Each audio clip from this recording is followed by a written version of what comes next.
So this session is the first session. So last time I took the session on game of life, if you remember.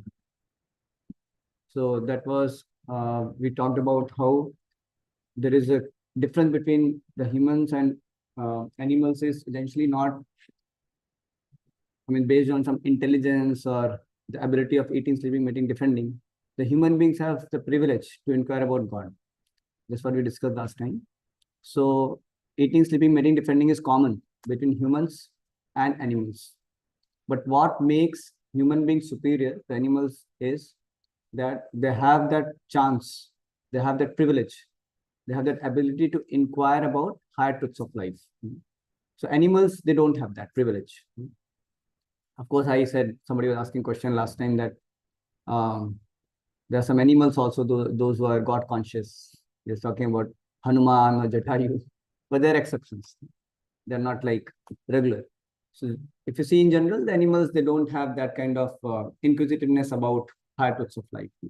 But human beings, they naturally can be trained to become God conscious. And they learn the science of God very naturally. This is a special privilege about human beings. So now in this session, this is science of soul, very important session because this is a very fundamental knowledge about Bhagavad Gita. So all of us actually, we live with our identity as body. And it's actually very, you can say, life-turning for somebody if we can understand our real identity as soul. And we are going to study in depth, scientifically and logically to understand how we are not the body, we are soul. Because if you see, when Arjuna was into such tremendous problem, so Krishna did not immediately jump to giving some solution. Actually, first he gave the knowledge of soul, because it's like the most fundamental knowledge, and then you can solve big problems of life. So this knowledge of science of soul is so amazing. Actually, if you take any problem, whatever you're facing, if you boil down to this understanding that I'm not the body, I'm soul, you can immediately get relieved. Tell any problem. I think like my biggest problem is having the ability to take risks. So like taking a chance on like an opportunity, like maybe a job or something. Let's say risk, no? So now, say you go for some kind of financial, some kind of business or something, and you have the risk factor. But even if you suppose you lose everything, your soul won't be lost. Soul will always remain, eternal, right? So there is no fear for the soul. There is no threat for the soul. Even if you become bankrupt, you won't. I'm just saying that even if somebody becomes bankrupt, even if he loses his prestige, even if he, gets lost of all of his property and all family members leave him also, is still a soul. He's not going to die. He's not going to get any kind of diminution because soul is eternal. And soul is having its own true glory as spiritual spark, as servant of God. So if you can actually understand this point that you're eternal, you're full of, you're having knowledge and you're always blissful as souls. So any kind of problem, actually, if you can try to think this, that how and meditate upon this, then you can become sober. You can become relieved actually. Yeah. So it gives you tremendous strength to just tolerate the external, because you know that these things are not going to affect my real situation as soul. So this is a very important fundamental knowledge. Yeah, that's what. You don't die actually. Yeah, soul never dies. So death is simply a change of body. Now we may have superficial defects, we may be having some diseased body, deformed body, or somebody may become old, somebody may become invalid because of some disease. But all these things are not related to the soul actually. The soul is ever fresh, ever youthful, ever beautiful, eternal, and nobody can harm the soul. So that's a good news actually. It's a good news. When Socrates was getting fed this poison, he was not afraid because he had that realization that he's not the body, his soul. So this is a very, very important knowledge. So here in this session, we are going to discuss very systematically about this subject matter of science of soul. So this is designed by Radheshyam Prabhu. You must have seen him. He comes here twice in a year. So it's all his wonderful work. We're just trying to be his good students and repeat the message. Okay. So now you see, if there is any car, so who drives the car? The driver, correct? Can car move on its own? Even if it is a remote control car, you need somebody to push the button. Can it drive on its own? No. I've seen some cars in Los Angeles and San Diego areas. The cars were moving and there was no driver, no passenger. I mean, passenger was also not there, I think. Yeah, so I was thinking, how it's moving then, but there is somebody who is operating it. Somebody is putting the button. So no machine can move without any operator, correct? So here our bodily machine, our this body, actually it also requires somebody to operate. It cannot just move an inch without the presence of the soul. Just like car needs a driver, same way body also needs the presence of soul. So matter is dead, while uh, the soul is spirit, it's conscious, and the soul is superior to matter. So Bhagavad Gita teaches three things. No, it gives you the knowledge of matter, it gives you the knowledge of soul, and controller of both. That is God. So in modern education system, we only study about matter. That's why you call material education. So it does not talk about soul. It does not talk about super soul. So, but Bhagavad Gita gives the knowledge of matter, spirit soul, and controller of matter and spirit soul. That is super soul. That is God. And the relationship among all three. So when you study this all complete subject of matter, spirit, and control of both, then actually you are considered to be knowledgeable as per Bhagavad Gita. So people get big degrees, but actually they are not truly learned because they only have studied matter. That also they don't know much. They know something limited, not like everything they know about matter. It's always mystery for them, many things also. So many theories keep changing even in the field of science also, right? So the Bhagavad Gita gives us the knowledge of matter, spirit, control. But how can you remember MSc? So you become master of science, the complete science.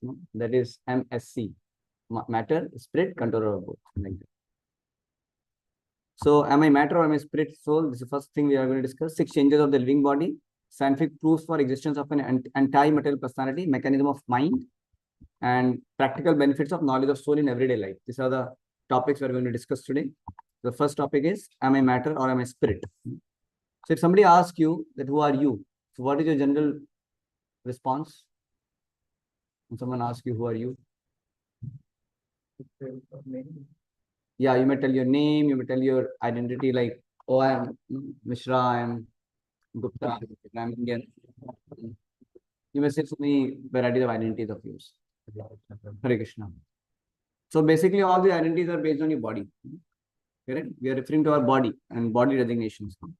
So what Dr. Harry Monson says, he's a big professor. So he says that if you actually analyze your body, your body contains all the different kinds of chemicals.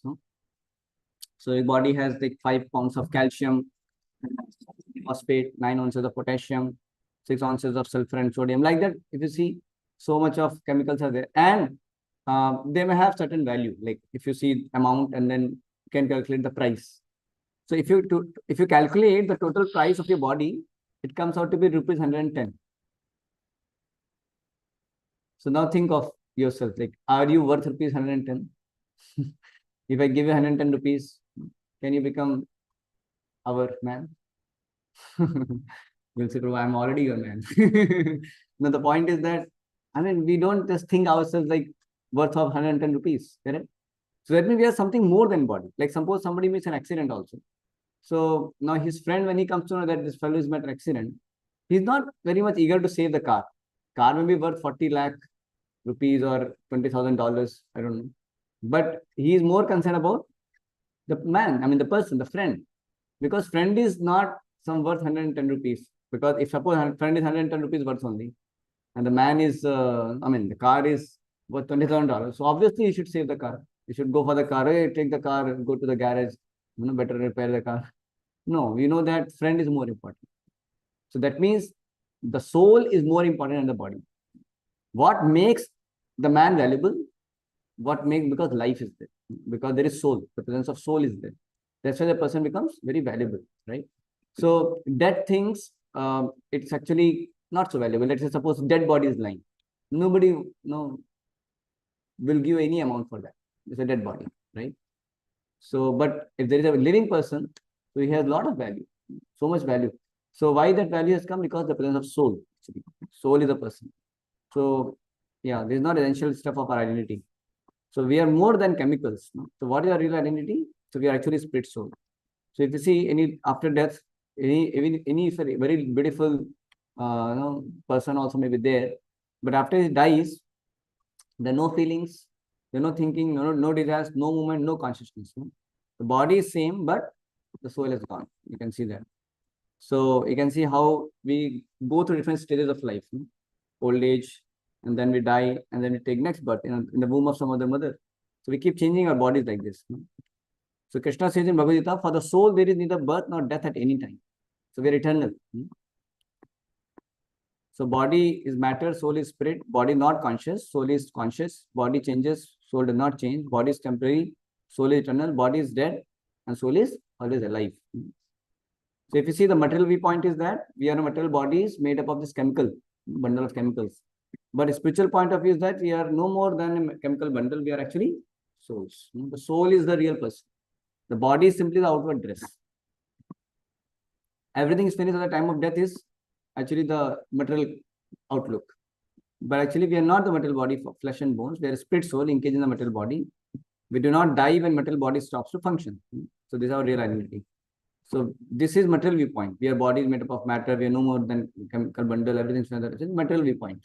But actually, the viewpoint of Gita and spiritual viewpoint is that we know that we are simply not this body. We are actually soul. We are engaged in this material body, and we do not die when material body stops to function. So we always live. We have always been living. We always live. We never die. So unseen driver of the bodily car. So it's like mouth we speak, eyes we see, heart it pumps the blood, hands and legs it moves.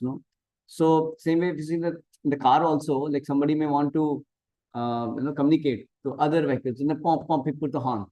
So instead of speaking, he is speaking through the horn, right? Same way he's moving through the wheels. Same way he may be seeing through headlight. So now car is not some kind of person.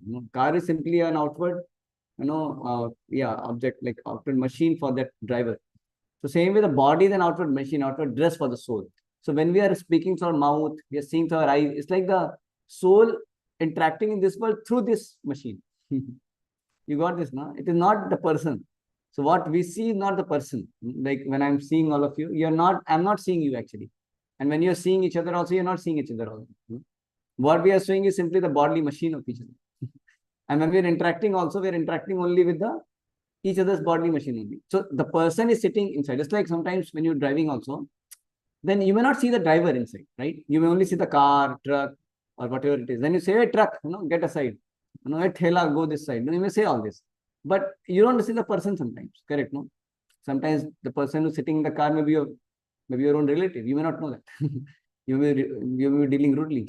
Then you may understand, oh, he's my relative. Later you may come to understand. So you never know. So same way, we are actually not knowing each other. Truly speaking, we don't know each other. Like imagine, I would always give example. Suppose your soul gets interchanged with your neighbor's soul, who is your enemy, let's say, of your family's enemy, let's say. And your soul goes there and his soul comes to you. Then your parents will love whom? Same me, no. You are gone to that neighbor's home. So, but soul has no response. No, think about it. Okay. You have gone as a soul, you have gone to neighbors, you have interchange basically. Okay. So you have gone to his body and he has gone to your body. And he was your enemy, family's enemy. So now they're loving whom? They're not loving. Whom they're loving? They will still love, no? As they will see, they will think you. Yes, soul is same mind. Body is mind, soul is different. They will. So whom they're offering their love to? Me. Not you. You understood what I'm saying? Yeah, I understand. But the body is still there, right? Still has been only changed. Yeah, but you're not the body, not the body. Oh. You have gone there, no? Okay, body, okay. So whom they are loving and serving? So. Whom they are trying to show affection? Ah, the enemy. And they are now hating you. You understand? Not understanding anything. You're not getting. Say he's your, Okay, he's your that's enemy. doesn't matter. He's your enemy. Hmm. She's your mother. Okay. Now your mother loves you. Okay. Now your soul is gone here. I mean, you as a soul, he has gone here in his body, and his soul, I mean, he as a soul has gone this body. Like Interchanged. No? So now your mother loves whom? opposite, like enemy. Your enemy. Yes, enemy. Because you are sitting there and she is hating whom now? Whom she is hating? Me. No. This Oh, okay. correct, you only. Me. Me means not body, you here. You're getting this point or not? Yeah. Like suppose today you're born in India. Everybody is, all Indians are loving you. Tomorrow if you die and you take birth as a Pakistani, Okay. they'll hate you. Obviously. They'll hate you. Correct, no? So just by, see now, you are in this body Indian, so you are getting affection of Indians. Next body you are getting Pakistani, you get hatred. So actually they don't know what they're hating, whom they're loving. You understand? No? Like you never see your father because what you see is external dress. You never see your family member. What you see is external dress. You never know that person. We only see his external dress, no? External mind, external body. That's all. You never know. Just because he's born, that person is born through through those parents, then they have that affection. But they never know the person actually, truly speaking, like that. So anyway, let us move forward. The car cannot budge an inch without the driver. The body is termed dead without the presence of the soul. The driver, the soul. So bird, just like a bird, is engaged in the cage, and somebody is just polishing the bird. So will the bird be happy? Will the bird be happy? Just if you polish the cage and you don't take care of the bird, don't feed the bird, what will happen to the bird? Yeah, it will become weak and eventually die. So same way when we as spirit soul, that is our real identity. So if you only decorate our body, put nice soap, put nice cream, and put nice deo, and get nice clothes on us, put nice, all that varieties of comforts for the body. If you only take care of that, and we don't take care of the need of the soul, will we become happy? We can't become happy because the soul has not got his food. We only have put food for the body. What we eat is only for the body, no? What we dress is only for the body. What comforts we are giving is only for the body. So we are not doing anything for the soul. So will we be happy? No, we'll not be happy. That's why you see modern man has everything, but he's not become happy. Why? Because he's done everything for the body, but not for the soul. Getting this point, no? So now you tell me what are the things in this modern world people do. Even after doing all that also they're not happy. Because of this reason. Because they're only pampering the body. Can you guess some things?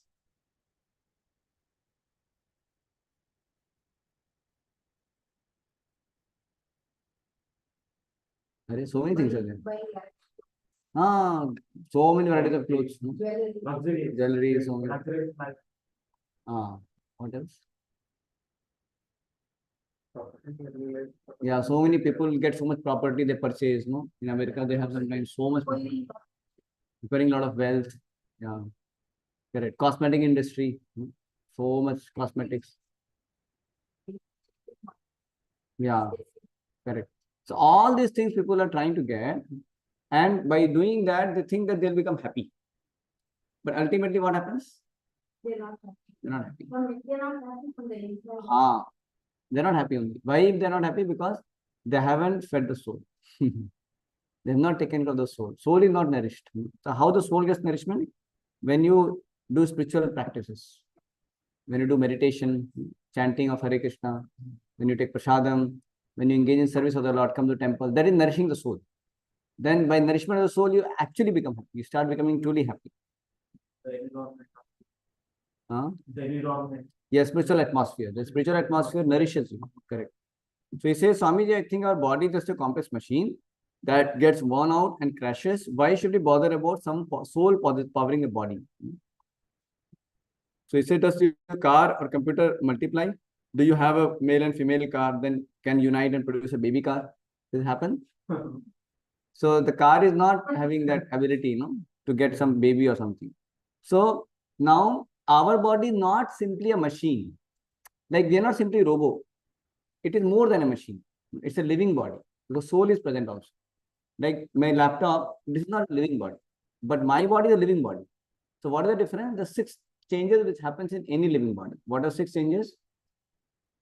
The first is birth, then growth, then maintenance, byproduction, production of byproducts, reproduction of byproducts, and then dwindlance, and then death. So this is how you can see that 6 changes happen for any living body.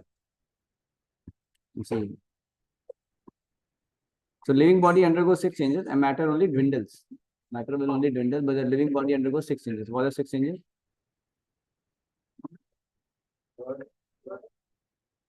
Maintenance. Birth, growth, maintenance, production of byproducts, dwindling, and death. So this is every living body. But a robo will not have that. So a male and female living body can multiply. Similar species. Machines can't produce by reunion. You can see that. So living body has consciousness, thinking, feeling, and willing, while matter has no consciousness. The robo cannot have his consciousness. Robo you can feed. Robo will say, "Oh, I love you, I care for you," and all that. Like ChatGPT will say so many things, but it doesn't have any feelings. So if only you are getting some superficial words like this, it can't satisfy you. Like your mother, she may not say "I love you" and all that sometimes, but just by being mother, you will feel happy, because mother is actually having love. She is feeling love for us. Correct? No. So, so the thinking, feeling, willingness, these all things are only with the living body. The dead body, the robo will not have that. Correct? No. So these are 3 major differences between living body and robot. 6 changes.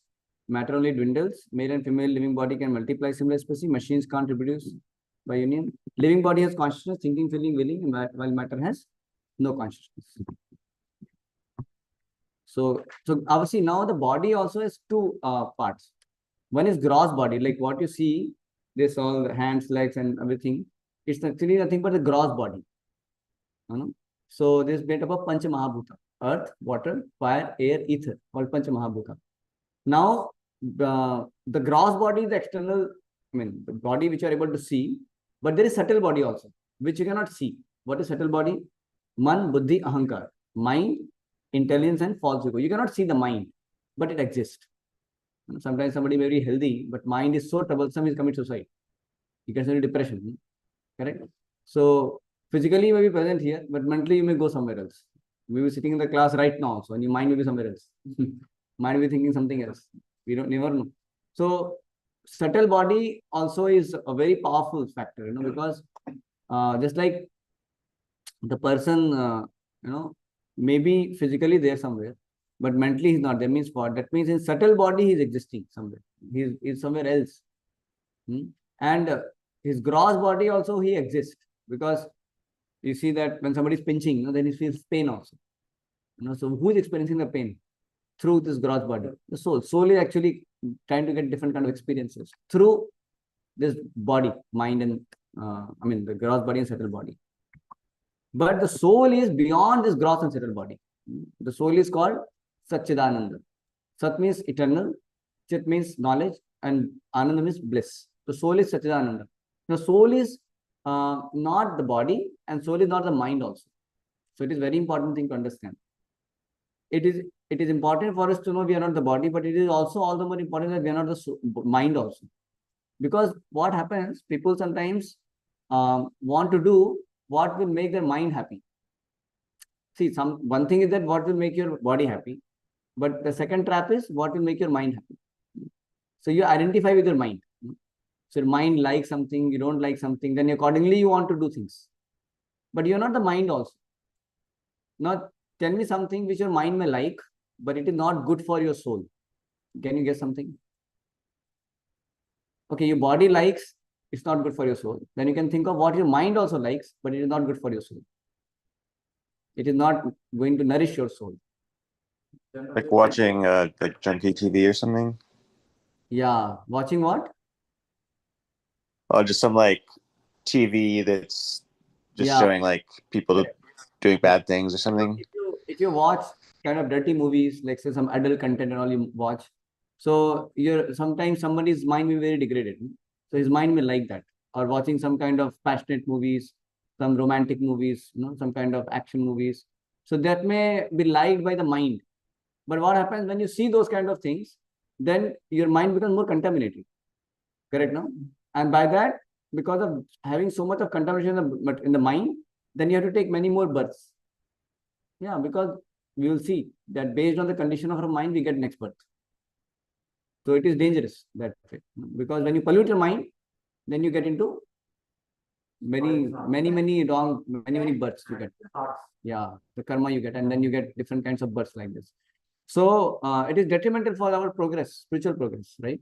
When the mind may like it. Same way, body also may like some things.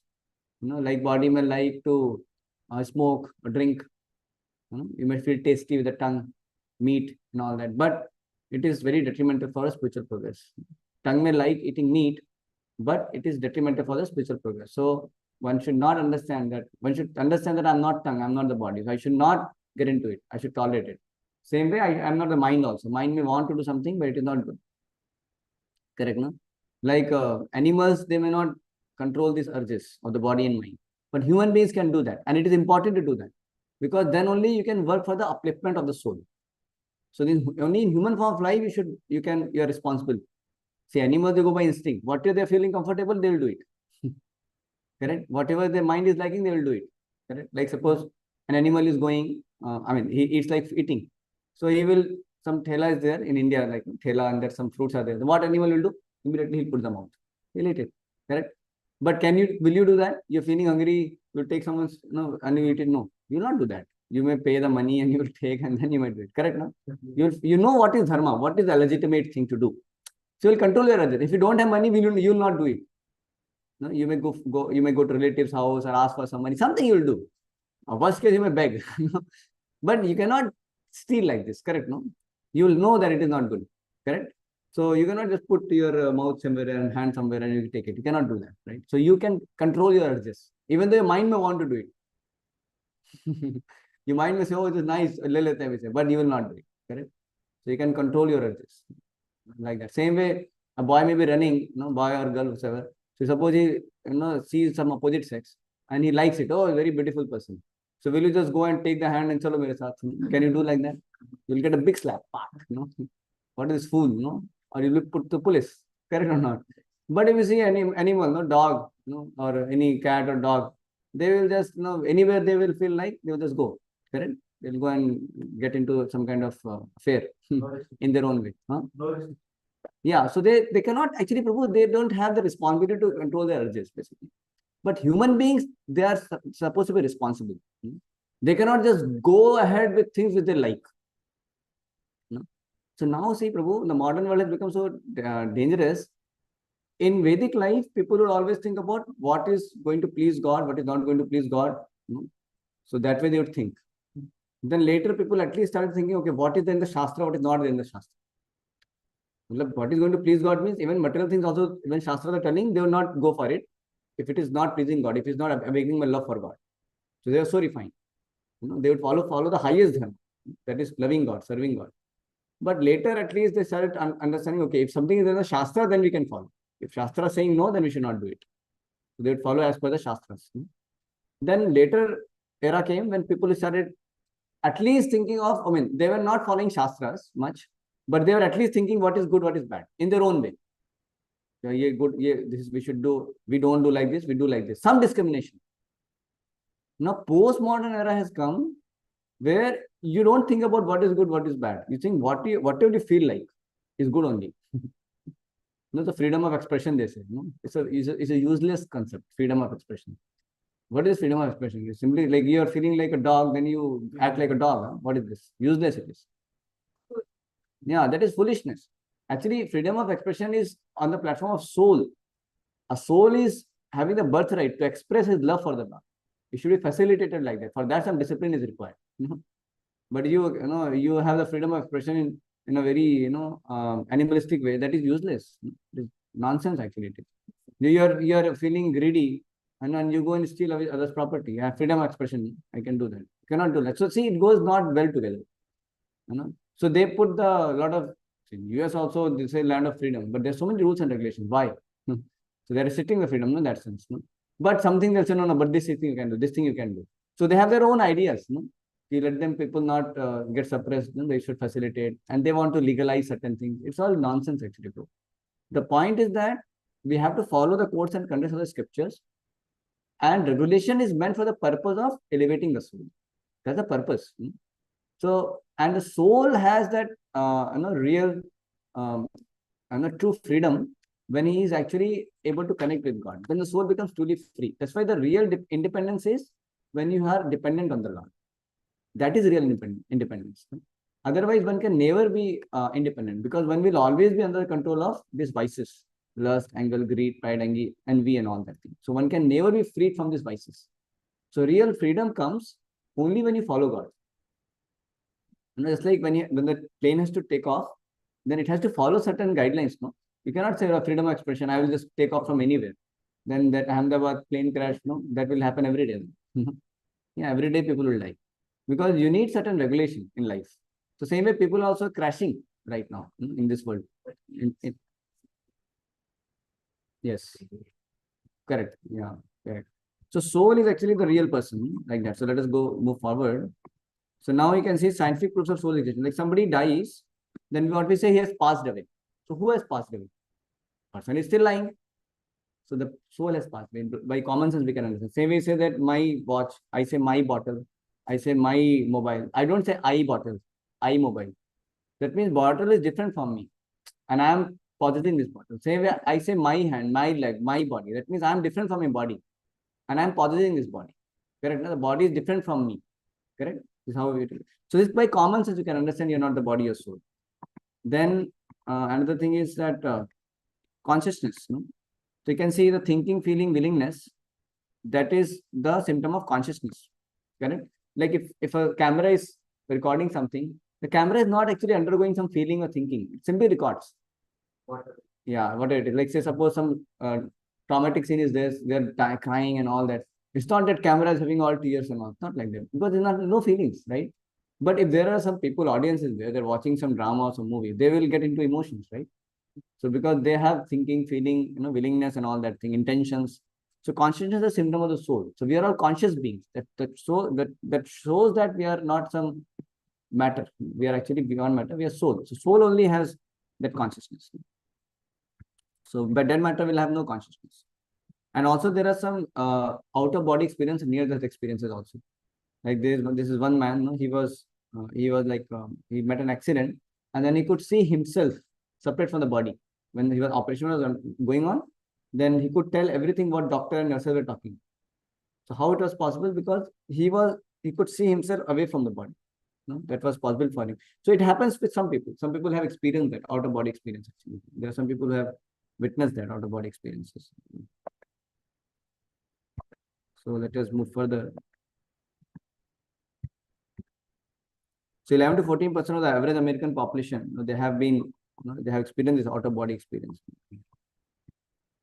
So there are some reincarnation research also, past life memories. So this is Ian Stevenson. So he has documented almost now 3,000 cases, before 2,000 cases, but now 3,000 cases where reincarnation is proved to be correct. So I will just show you some story of this reincarnation. So many books also he has written, and I will show you one documentary video also about one particular person. So actually, he made many conclusions based on his research. So one thing is that phobia. The phobia also comes from the past life. Like sometimes some people have phobia of height. Sometimes people have phobia of sharp weapon. Sometimes people have phobia of water. It's all because of their previous lives, some traumatic experience. Like he might have drowned in the water and died. Somebody might have fell from the cliff, and he died. So he has a trauma. I mean, he has a kind of phobia for height, phobia for water. This kind of thing may happen. So these phobias are basically because of the mode of death of the person whose previous life, based on previous life, how he died. So, and twins also. Now twins, genetic material is same, correct? But their temperament is different. You can ask, if you have ever met some twins, you can see their temperaments are different, the moods are different. But but the genetic material is same. Then how they have different mood, or how they have different individuality? Because the two different souls are there. The souls are individual. You understand? No? They're not same souls. So even though twins in the terms of genetic material is same, but the personalities are different, like that. So this is a very nice, you can see this story. Very good.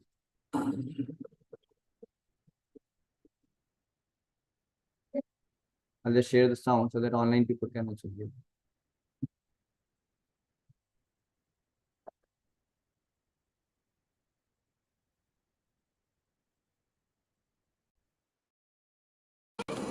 I can read the Japanese easy as pie.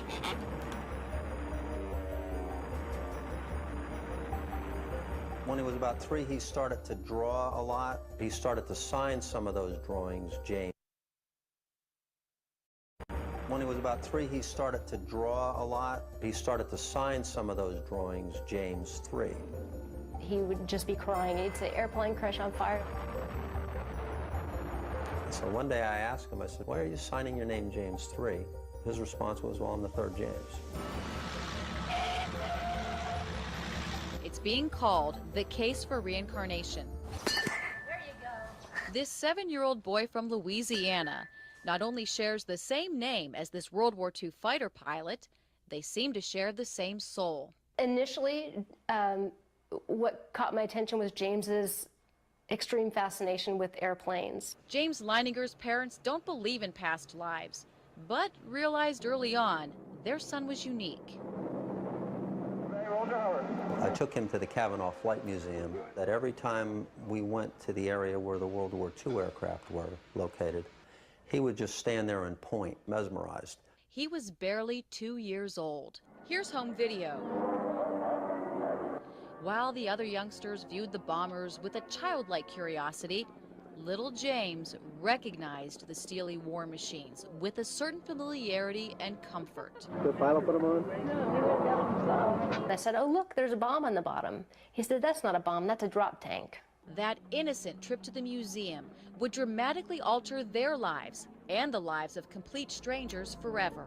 He started having the nightmares, and that was my first indication that there was something wrong. The screaming was not like a normal child crying. It was a panic-stricken, terrorized screaming. Over and over again, James had the same terrible nightmare, 4 to 5 times a week. He was too young to explain the dream, but he could draw. He started doing these little drawings of airplanes shooting at other airplanes or being shot down. It's the only thing he still draws. Bombing ships, you see men parachuting. Here's another one where planes are dropping bombs. And this is a carrier, and you can see where what he does is when he draws them, he starts with just a picture, and then he just starts drawing lines all over the place like he's playing out a movie. I kept thinking, where is he getting this? What's he watching on television? But I was a stay-at-home mom, so I know that there wasn't anything that he was being exposed to. Not exposed to in this life, but perhaps, just maybe, somebody else was. Decades earlier, another little boy named James grew up in South Bend, Indiana, with the same insatiable fascination with airplanes. He became a fighter pilot for the Navy and shipped off to fight in World War II. March 3, 1945, during a mission near Iwo Jima, he took a direct hit, was declared missing and presumed dead. He would wake up in the middle of the night, he'd be laying on his back, kicking his feet up at the ceiling and screaming. It was almost like if you were laying on your back inside a box and you're trying to kick the lid off the box. When I would wake him up, he would just be crying. He'd say, airplane crash on fire, little man can't get out. He said that over and over, night after night. What goes through your mind when your 2-year-old says things like that? It freaked me out. Yeah. It's like I can see in your face that it's startling and it's frightening. I was alarmed by the frequency of the dreams or nightmares. This was just the beginning. Nothing could prepare Andrea and Bruce Leininger for what James revealed next. And I remember he laid on his back and he did the same motion like he did in the nightmares. He laid on his back and kicked up at the ceiling and he goes, Mama, the little man's going like this. And he laid on his back and kicked his feet up. The little man's going, ooh, ooh, ooh, ooh, ooh, ooh, can't get out. And I said, well, who's the little man, baby? And he goes, me.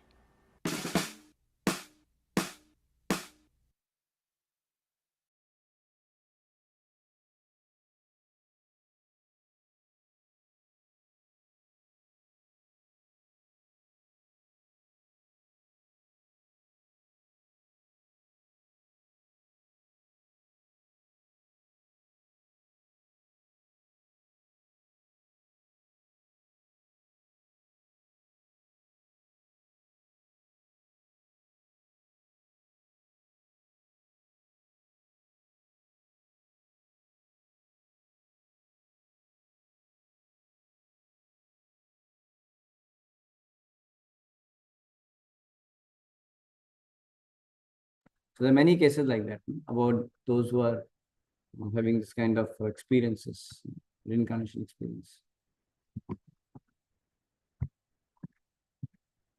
There's one more, Shukla Gupta remembering her past life. So Shukla was a little more than 5. She said Gupta and 5 other members of his family journeyed with her to Bhatpara. When they arrived, Shukla took the lead, avoiding various possible wrong turns. She brought them straight to the house of Amritlal Chakravarti and her father-in-law, he was father-in-law in the last life. So she recognized her previous lifetime house, mother-in-law, brothers-in-law, husband and daughter, indicated Shri Hardhan Chakravarti as her husband. So all that she could recognize. And she's a small child. She has never gone out of her house. But she took them, on her own when she arrived there, because she was telling all the names. They took her there, then she was only taking the lead and showing where is the house. So there was some confusion in her mind. Actually, some paths were changed a little bit. So she was not able to directly take. So then later she understood there was some kind of renovation was done. But she could recognize all the previous lives family members. Amazing. Nicknames as well as real names of her brother-in-laws and everything. So all of you imagine if you remember all your previous lives. Some life you might be Chintu, another life Pintu, another life some dog, another life some cat. So many lives you may be living. Now we have forgotten that, then we take this life as all in. We think, I'm this. Actually, we are nothing of this on previous life also. We are soul. The soul is undergoing so many journeys. Right now you are a human body. Last life you may have human body, you may not have human body. I know one proper disciple. He became Mataji in this life. you know, there was proper disciple like that. So he was proper disciple. Now Bhakti Charu Maharaj disciple like Mataji. Yeah. So he was he just joined the temple that Prabhu, and there was an article, and then what happened? He just joined when a bit new, and then he was kind of having some attraction for Mataji. He was attracted to some Mataji or something, and then he died in an accident. And when he died, then next life he became Mata, and he did not know. I mean, she did not know that she was he last life. And then she became a little more grown up and an adult. Then she started getting nightmares. And she was getting very intense attachment for Prabhupada. She was not understanding what is happening. So with the help of some devotee and all that, and then she could get some recollections more. And then what they found out that this Mataji's face cut was looking quite similar to the Mataji who would come to the temple. I mean, this boy, the disciple was just joined, just came to the temple. He was there. So her face cut was looking. So that shows that the kind of attachment you have at the time of death, you get similar kind of destination. Like somebody is thinking of a woman at the time of death, then he may become a woman next life. Somebody is thinking of a man, he may become a man next life. So it is said that for self-realization, man's body is considered to be more favorable. As per the scriptures, man's body is considered more favorable for self-realization because man can easily go and take, he can stay in forest with the rishis and take the devotional surveys. It was more easy. For women, they may have some kind of restriction sometimes. So it may be a little difficult, challenging sometimes, based on the psychophysical nature of theirs. But as far as devotional service is concerned, it is equally, anybody can take up and can become perfect like that. But in general, it is said that for self-realization, the man's body is more favorable sometimes. It is said like that. But Prabhupada also said that women can put naturally faith in God. They don't have that kind of challenging attitude many times. That is a plus point with women. That's why many temples you find the women and children are big numbers. Old people, women, children, like that. Because they can naturally put faith in the Supreme Lord also. That is a plus point with women. So the point, anyway, why I'm telling this point, my point is that why I was telling this point? What it is called.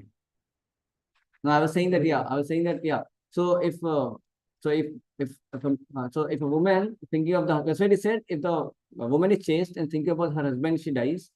So she may, or thinking about a man, he dies. So it is good for her. That way, she gets on the male's body that way, in that sense, because it is more favorable for self-realization. And if the man is thinking of a woman, then he may get a woman's body also. So that may be little more, may not be so conducive, psychophysical nature, but the opportunity is there for man and woman. When Yamuna Mataji came and asked Prabhupada, Prabhupada, is it like, women have like less intelligence or they are having less chance or something like that? Then Prabhupada said, yes, if you think you're a woman, then you're less intelligent. Because what I have taught you, you're not woman, you're not man, you are spirit soul. Correct? So soul is not woman and soul is not man. So we all have equal opportunity in Krishna consciousness because we don't identify with these material bodies. We identify ourselves with a soul. And as soul, we all have equal opportunity to take shelter of them. So that is the point. But the point is that we can always, get different bodies. Man can become woman, woman can become man. It doesn't have to get into the surgery, what they do nowadays. In America, they get some surgery and the man becomes woman, woman becomes man. That's not required. You naturally become, based on your karma and your attachments, one can become like that. And man can become a dog can become a horse. All these things can happen.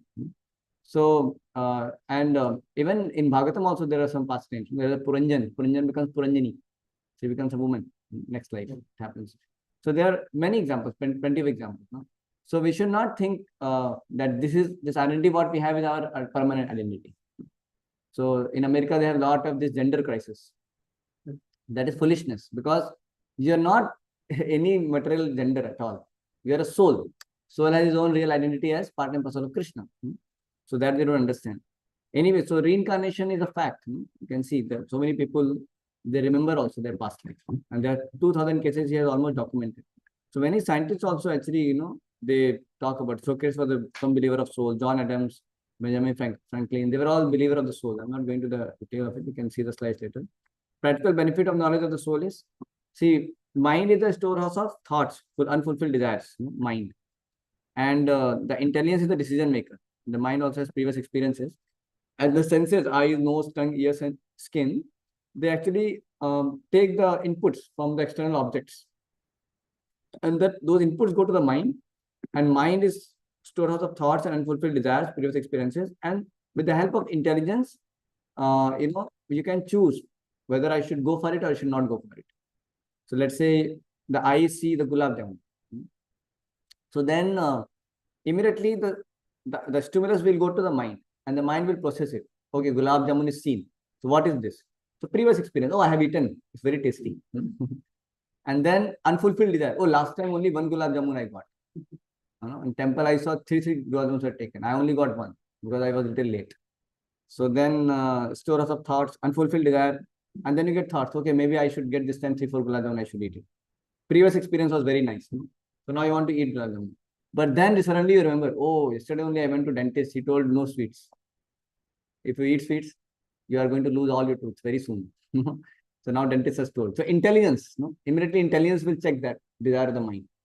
Otherwise, mind was simply going to just, be agreeing for going to 3-4 gulab jamuns. But the intelligence will say, no, don't go for it because doctor has yesterday only told. You should not, for your long-term benefit. Don't do it.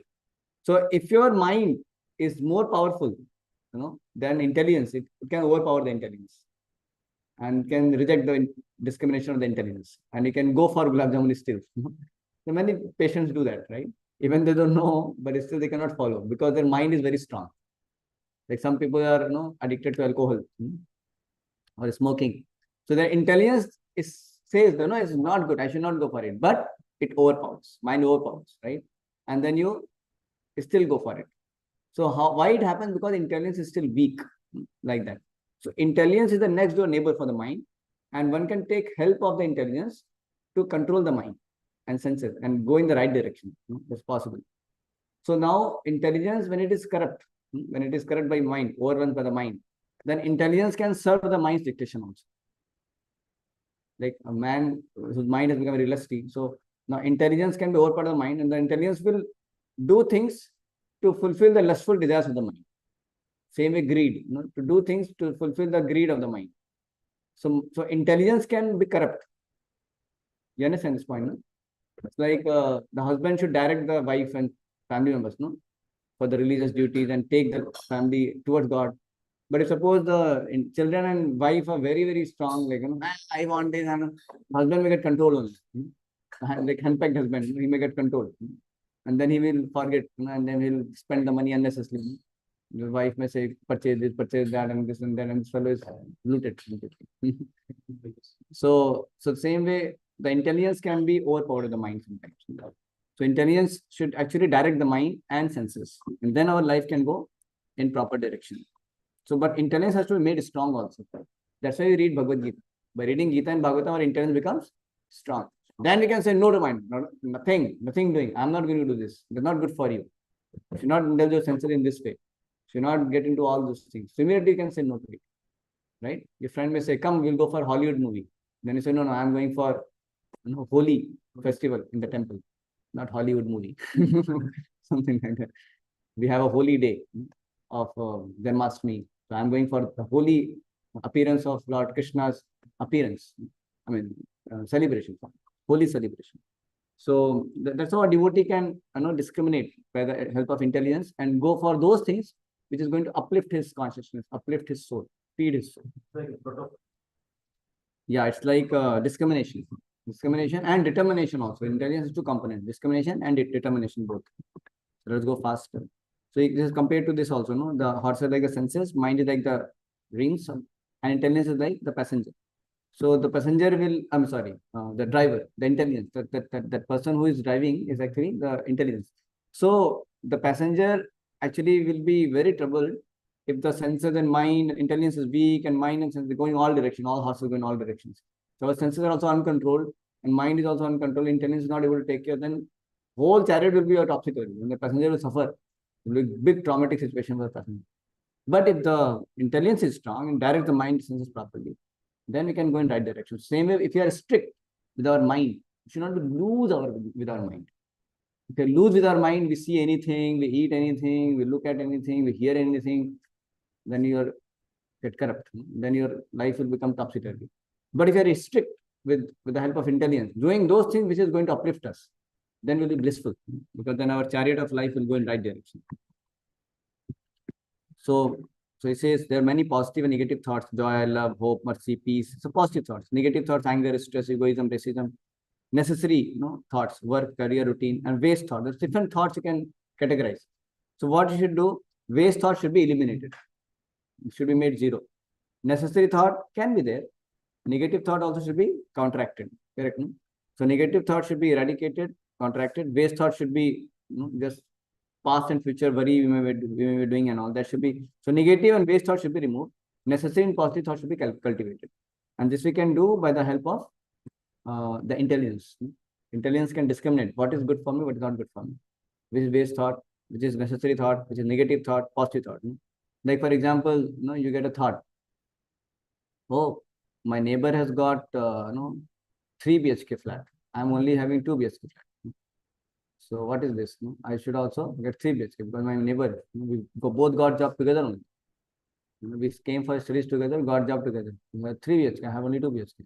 So I should also have 3 BHK. Then what your intelligence should say? Nonsense it is. Why you don't need, you are alone only. Why you need 3 BHK? This fellow may be trying to show off, but why should you show off? Why should you compete with that person? You don't need it. You need 3 rooms or what to sleep. 1 room only, and parents will come, 2 BHK is sufficient. Why you need to have 3 BHK? Correct, no? So that way intelligence can cut. But before what was happening, mind was competing and trying to become greedy. Correct, no? So now intelligence can say, this is a greedy thought. Greed. Forget it. I will not hear you. You're getting this point, no? Like that case. So like that, mind should be cut by the intelligence. Intelligence has to say, no, you cannot do this. It's nonsense. You cannot do that. Correct? So this is how one should control the mind. The mind may, say that see that someone's progressing, and you may feel Okay, this fellow is progressing a lot. Everybody is praising him. Let me, do something by which, let me steal his maybe notes so that he does not perform in exam well. So what is this? Is it a good thought or bad thought? Negative thoughts. One should say, oh, this is jealousy. It's envy. This should not be cultivated. Immediately, intelligence says, hey, shut up. I will not going to do. I'm not going to do that. Correct, no? So when I have to detect those thoughts, same way lust thoughts, anger thoughts, it has to be checked by the help of intelligence. So, yeah. So how do we get scripts? How our mind becomes good or bad? Depending upon what kind of exposure you give, the kind of books you read, the kind of movies you watch, the kind of friends you have, the kind of music you listen. All these things depends. I mean, all these things will decide what kind of mind you. What your mind have is all previous experiences, previously what you have been. Right? So if you have been exposing yourself to many wrong things, then you will become like that. Correct? No? So that's why we have to choose our association and our inputs very nicely. Like when you go to outside, then you don't just drink any water. No? You are very careful. Oh, it's only Bisleri mineral water. No? Because you are concerned, I should not get infected. But with mind, you're not feeling like that. So we get infection of lust, anger, greed, pride, if you're not careful. If you go and watch some dirty movie, then what will happen? The infection of lust will come. Sometimes I wonder how this sometimes, I'd come to know some of my friends means classmates and all, they'd watch dirty movies. I'd get to know they do watch all this nonsense things. So I'd always think, I'll wonder how after watching all this, they will be able to keep the sanity of their mind. The mind will become kachra only. How they will, they'll not have proper perspective when they see people, how they will be. So they'll become Rakshas only. I'd wonder how these fellows are not understanding this point. But they'll get into all these dangerous things like that. And people actually lose their sanity. They lose their character. You can see that. So that's why one should be very careful. We should not be exposing ourselves to something which is going to spoil our mind. Rather, one should train our mind in a way it can see with proper vision, spiritually, respectfully, everyone. Correct, no? So when you associate with devotees, then you get the right kind of vision, right? With good people, when we associate with nice devotees, advanced devotees, then you get the right kind of mindset, and then you have good character and everything. Yes. So it's very important that whom we expose ourselves to, our mind. So we have to change our conditioning of the mind by good association. So he says that strengthen your intelligence by studying Gita daily. We have Gita daily sessions also every day, 15 minutes, morning and evening. How many of you join that? How many? Morning, evening, we have Gita daily, 15 minutes. You also join? Where? Achha, you will. So this is. Achha. Okay, there are many people are iPhone in the session. So I don't know, maybe 3-4 iPhones join. Many other people join. So, so we do it every day. So only you are joining, right? So you can join. So 15 minutes we have morning. Yeah. So morning 15 minutes, evening 15 minutes, 8 p.m. Evening and 7 a.m. in the morning we have this. So Gita you hear regularly, then strengthen your intelligence. No? So when you hear morning, evening Gita, then whole day you can fight with your mind properly.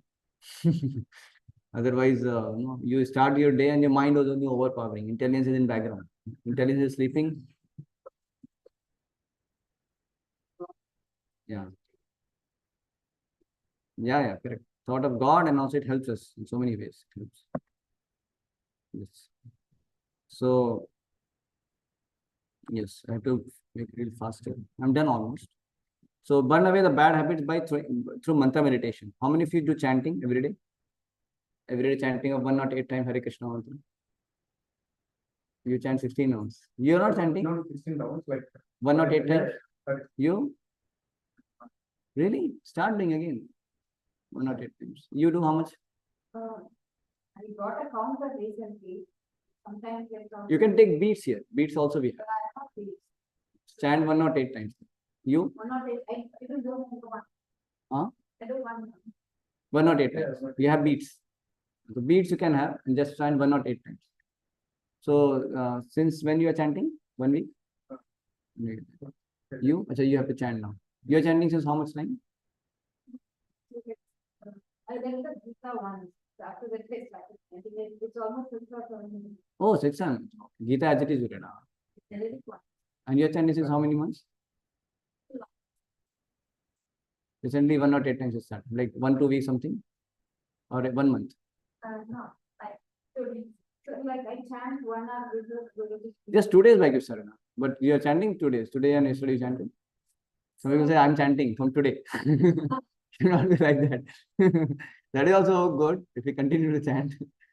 But if you are chanting every day, yeah. Today I started. Like what Mataji said, no? Yeah, I'm joining. From today I'll join. It's a daily. So that's good, but I mean we should chant also. Why I'm asking? Because if you have been chanting 1 round, then you can think of chanting 2 rounds. Then you can think of chanting 2 rounds. You're chanting 1 week, 1 round, then, or maybe eventually you can start 2 rounds, then eventually 3 rounds. Like that, we should try to increase also. So that way, more you spend time with chanting Holy Name of the Lord, it will burn away your bad habits. Yeah. Because without chanting, you don't get a spiritual strength. The mind becomes very powerful. But if you chant, the mind loses its bad tendencies. It's purified. Yeah, it will purify your mind, I mean heart, and it's very, very powerful. So it is Manas Trayate iti mantra, means it delivers the mind from the bad tendencies, sinful things, right? So mind is attached to so many wrong kind of thoughts, wrong kind of tendencies. So it purifies the mind from all the dirty things like that. So Hare Krishna, Krishna Krishna, Hare Hare, Hare Rama, Rama Rama. So we have like, we divide ourselves, Hindu, Muslim, white, black. So universal brotherhood on the platform of soul, we all can be connected. All these superficial differences will be dissolved. We have all differences and racism and so many things. It all can be dissolved if you understand you are not the body, your soul. It unites us, right? And then we are thinking we are black, I'm short, I'm ugly, I'm Telugu, I'm this and that. Then we feel bad. Why I'm not North Indian? Why I'm Telugu? You think like that? No. Okay. Or you're proud of being Telugu? No. So all that actually will dissolve. Because you know that I'm not all that. And all my defects are superficial. Yeah. Because I am soul. Soul is glorious. So all my tendencies and defects, what I have, somebody may not be so beautiful. It's fine. Soul is beautiful. Body is anyway, I mean, it's completely lump of matter. There's nothing beauty there, actually speaking. We only foolishly we think I'm beautiful, I'm ugly. It's a disease, no? On soul body, soul getting body is a disease condition. It's an unhealthy state. It's like you get into jail, and the jail you get chains, and you get the uniform of the jail, and you think, oh, my uniform is so nice. So there's foolishness, no? So we have got this body, it's an encagement. It's like you got the uniform for the jail, and we are thinking I'm looking beautiful. It's a foolishness. You should lament that you have got the body. That should be lamented, not that I'm looking beautiful, I'm looking handsome. That is foolishness. Correct, no? Body is a punishment, and for the punishment you think, oh, this is nice, no? Nice body I have got. What is this nice punishment? It is useless thought. So how we foolishly think like that?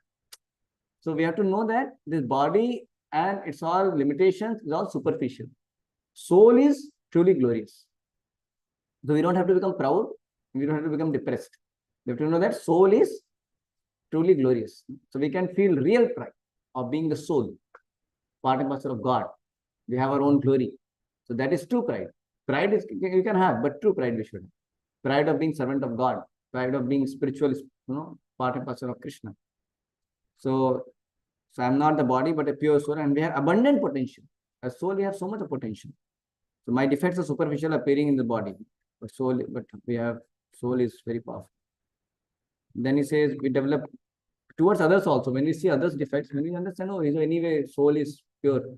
He has some defects, superficial defects we can forgive also. Okay, his body may be like that, his mind may be like that, his nature may be like that, but it's all superficial. The soul is the real. So we can develop, we can see good in others. Understanding he is not this body, his soul.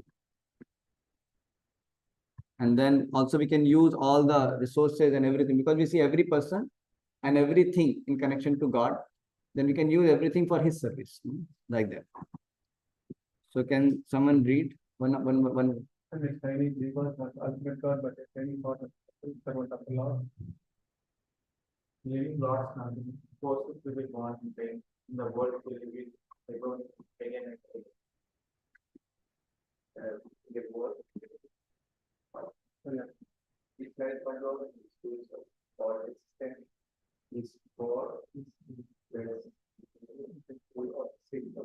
Hare Krishna. Smart boy, can you read this? Yeah. You remove the specs, then you can read nicely. No, I need the specs to be done. Really? Yeah. It has some power, it has? Yeah, it has power and I'm sensitive to that. Oh, really? Okay. And I start working. Oh, really? Oh, okay. I thought you're keeping the glass for the fashion. No. Really? Okay. Krishna is my God, the source of all, his form is imperishable, full of six opinions. Next.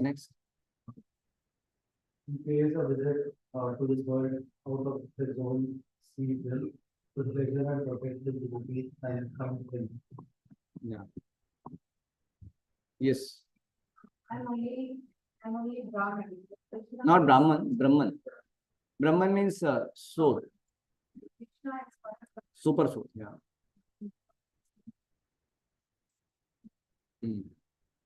You go ahead. I can make a swimming pool or create solutions. I can fly around, but Lord told you that. Yes. You? Okay. You? I can invent a dome light, but God creates moonlight. We make ordinary dolls, but the Lord Made us all. Made us all. God is the actual there and just we take a Lord is omnipresent and omnipresent. Omnipresent, omniscient. Outside. This year, everyone knows that was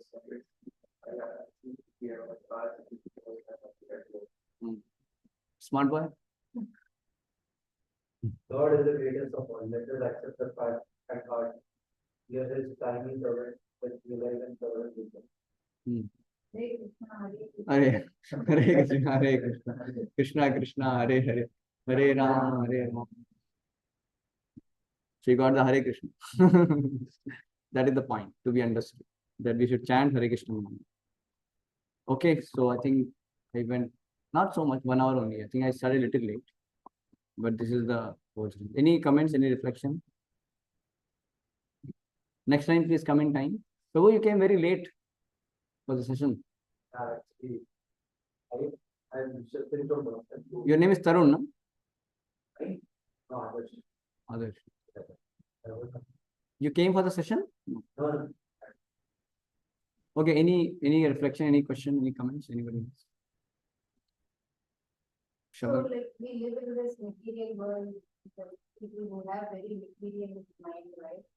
So like when we live as a family, like I return into this Krishna consciousness of deepest path, but my husband and daughter has no interest towards it. How big your daughter is? My daughter is going to college this year. Really? Yeah. So going to master, but he's studying in September. You are a housewife, huh? No, I'm working. I'm working in the school. Here in the US. Yeah, working. You are a high school teacher. No, I work as a special education. Acha, for mentally retarded. Then it becomes, unless I come to them, I chant, I do everything. But when I'm living with them every day, like it becomes maybe difficult. When you're surrounded with people who do not have interest towards like how to keep like consistency. You should keep good association by regularly visiting temple, and we can also, have a good program like our reading of Gita and chanting. Keep doing that. At the same time, we should not deal with our family members as if like I am better than them. We should know that even though you may have that advantage of Krishna consciousness, you are able to practice and all, but that should not make us feel superior to them. Rather, we should be in our role as mother, as wife, what you are, and do that role well and be a good example. If they see genuineness in you in terms of you getting more better as mother, as good wife, so then their hearts also may change gradually. But we don't have to make them feel that they are inferior to you or they're in Maya or something like that. I know it's difficult, but what is best we can. Yeah, they may not come sometimes, but gradually you can do one thing. You can take prasadam. You can take prasadam for them, and you can bring them for a special thing like Janmashtami. So that time they may come. When Janmashtami they come, then make them meet some nice devotees. So just by they meet some nice devotees, they may speak some good words. They may give some advice. They may hear sometimes. With family members, they may not hear us much sometimes. But if they come to temple, they see the culture, they may get inspired. So we have to be very patient. You have to keep lot of patience. Yeah, and we don't have to worry because you becoming devotee, if you become a pure devotee, even though they may not in this life may take so seriously, but they will also get perfection of life. Because Prahlad Maharaj says, no, if Nasimdev gave that, if you become a devotee, 21 generation is delivered. This is by you becoming a serious pure devotee. So if they are not objecting your Krishna consciousness, if they are not saying that you, then you should not worry too much. Then gradually they will also, their mind also will change. You are going, Shravan Kumar? Okay, okay. Bring the friend also. I want to meet him. Just, I want to meet him. Okay, no? Yeah. So keep patience. So last class, the online class, you asked me to speak, but my phone was muted, so I spoke, but nobody could hear me. I think my phone wasn't running over. Oh, so in the today morning. No, today morning I didn't attend. Achha. Yes. Anyway, you're always iPhone, so I don't know. There are many iPhones.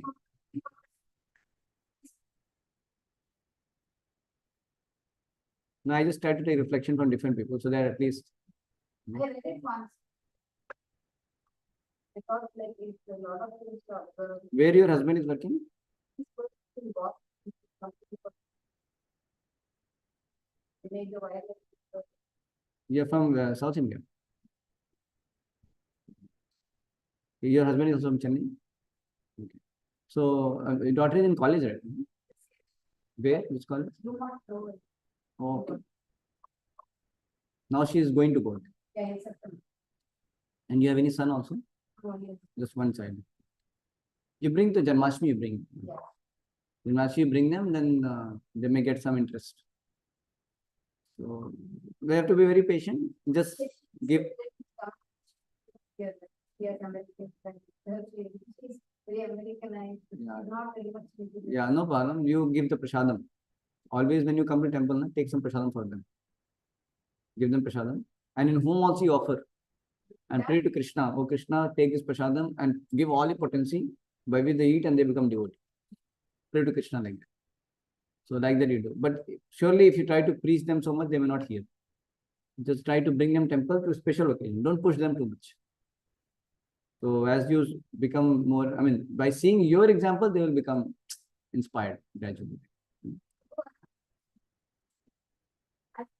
There's a lot of people who are like living life in very hedonistic manner. And then Hedonistic manner. yeah, like just they think like what they do is right and their way of life. Yeah, their way of life, they're accumulating a lot of things. They are just going on one vacation after the other. You're going for? A lot of like vacations, vacation, just like buying a lot of things and just like enjoying a lot of the senses. And there is like no limit to it. Correct. They are just trying to upgrade and upgrade in their life. Yes. But then they are also doing some spiritual activities. But I feel like it is sometimes I feel like there are some spiritual like pious entertainment and like actual ones. They do all the rituals. Yeah. They are thinking that they are living the great life, but Correct. I feel like in some way it's not a conscious living. Yeah, many Indians will be in that category. Many Indians will be in that category. So this is called pious materialist. So they will follow some religious rituals, but their idea is only material enjoyment. So that is how their mentality is. So they are not actually in true sense spiritual. They may be spiritually inclined, but right now they're stuck with material enjoyment only. They may go to temples, Shiva temple, they will do some vrata, they may do some kind of ritual, they may do some japam also, Om Namah Shivaya, something may do chanting also. But ultimately the purpose is what? Material enjoyment. So that's why when Prabhupada is giving the teachings now, Prabhupada books, that's why if you give Prabhupada books, very good. They may change by reading Prabhupada books because they understand the goal of life is not material enjoyment. Goal of life is to revive our relationship with Krishna and go back home to Godhead. This is what Prabhupada has given very clearly from the beginning on. So now, yeah, so many Indians will be past materialist. Yeah, they come to temple for what? Job acha mil jaye, they should get married properly, get job nicely. This is what their purpose is. So chanting and all that is also, they may start chanting sometimes, but without proper understanding. But good thing is they start chanting, they'll eventually understand.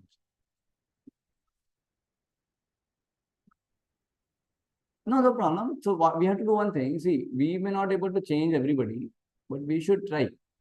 We should give them book. We should give them book. We can get them to some special occasion, make them meet devotees, as per their interest. So we should just try our best. But we should know that they are having this kind of mentality of being pious, but they are wanting material enjoyment only. So we can try our best to give them the understanding. If they are our friends and they are ready to listen, we can explain them that how there's a difference. So karmis are those who are not just like outright atheists. They follow the Vedas. They follow karma kanda. They will do puja and rituals and all that. But they want some heavenly pleasures. They want to get promoted to the higher planets. And they may want material gain. So they may do. They are pious. They go to temple and all that. They may do that. But they will only want some kind of material comfort only. They are pious materialists. So there are people who are going to be like. So basically they have. So see, if they are coming to Krishna temple, they are chanting sometimes. They're in beginning stage. They're like neophytes. So they still have a lot of material leanings. But if they're chanting, if they're coming more association, gradually they will give up their, this kind of mentality. With a read book. That's why Sambandha Gyan is important. That means the knowledge of science of God, science of soul, the knowledge of devotional service. That thing when they understand, then they will start turning.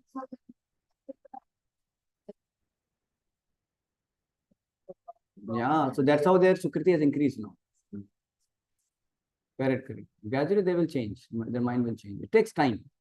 Because mind is very much, fruitive. Mind is attached to material enjoyment. So that is their like. We should not become critical about them. We should see how we can help them. If they are ready to get some help, we can help.